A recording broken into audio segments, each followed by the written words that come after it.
Bali dito kami mga guys nag-i-spray ng mga tanim namin na palay, yung mga nagbubunga. Pero ang dami ng mga tayangaw. Yung tawagin dito tayangaw yan, yung yun, tayangaw yan. Alam mo mga guys, ang ipinapatay ko dyan, ano yun, yung alika o kaya yung ano, danit. Naghahalo ko yan. Mahirap patayin yan. Yan, nagbubunga na yan. Bali yan ang mga ipinapakita ko sa video na nagdadirect ako ng palay. Hindi na ako nagtatanim ng simula nung matuto na ako magtanim ng palay na direct. Yan.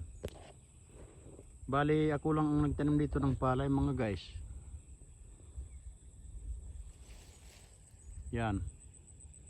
Yung palibot na yan, lahat sa akin yan mga tinanim na palay. Kaya hindi na ako makapag-upload ng mga music video.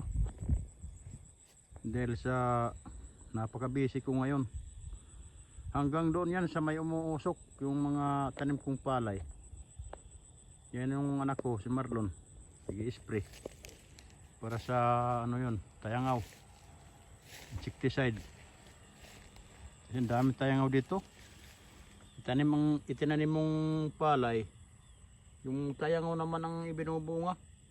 Tawagin dito sa Bisaya yan, tayangaw yan.